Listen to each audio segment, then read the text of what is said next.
Medical বোর্ডের সভা করে সিদ্ধান্ত নিয়েছিল যে ওই মুহূর্তে ওনার ফ্লাই করার সঠিক হবে না। ওনার যে বিদেশ নেওয়ার যে বিষয়টি সেটি কিছুটা বিলম্বিত হচ্ছে। শারীরিক অবস্থাই বলে দিবে যে ওনাকে কখন বিদেশে চিকিৎসার জন্য নিয়ে যাবে।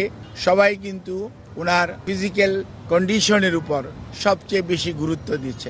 বাংলাদেশ জাতীয়তাবাদী দলের চেয়ারপারসন দেশনেত্রী বেগম খালেদা জিয়া অসুস্থ অবস্থায় এবার কেয়ার হসপিটালে চিকিৎসাধীন আছেন গত 23শে নভেম্বর দিবাগত রাত্র থেকে।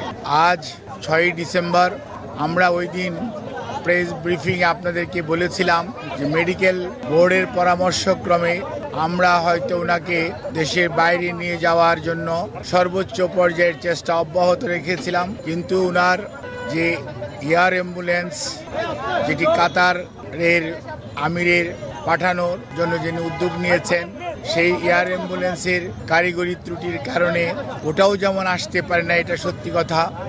অন্যদিকে মেডিকেল বোর্ডের সদস্যগণ জরুরিভাবে মেডিকেল বোর্ডের সভা করে এবং একসাথে বসে সিদ্ধান্ত নিয়েছিল যে ওই মুহূর্তে ওনার ফ্লাই করার সঠিক হবে না।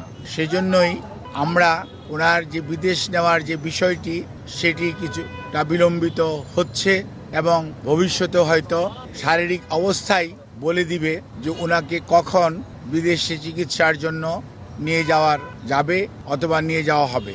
কাজেই এখন আমাদের মেডিকেল অ্যাম্বুলেন্স সবসময়ই প্রস্তুত আছে, কিন্তু প্রস্তুত থাকলেও সর্বোচ্চ পর্যায়ে দেশনেত্রী বেগম খালেদা জিয়ার সুচিকিৎসা এবং ওনার সেফটি অ্যান্ড সিকিউরিটি অর্থাৎ চিকিৎসাগত দিক থেকে এইটি অত্যন্ত প্রাধান্য পাচ্ছে সর্বত্রই। এবং আমাদের যে মেডিকেল বোর্ডের সম্মানিত সদস্যরা ইউকে এবং আমেরিকা থেকে এবং বাংলাদেশ থেকে যারা অংশগ্রহণ করছেন এবং সুদূর চায়না থেকেও সবাই কিন্তু ওনার ফিজিক্যাল কন্ডিশনের উপর সবচেয়ে বেশি গুরুত্ব দিচ্ছে। এবং আমরা মনে করি আমরা সবাই, দেশের সকল মানুষ ওনার সুস্থতা চায়, চিকিৎসকরা চায়, দেশের আবাল বৃদ্ধ বনিতা সকল ধর্মের সকল রাজনৈতিক মতাদর্শের মানুষরা চায়। কাজেই যেহেতু ওনার স্বাস্থ্য আমাদের সর্বোচ্চ অগ্রাধিকার,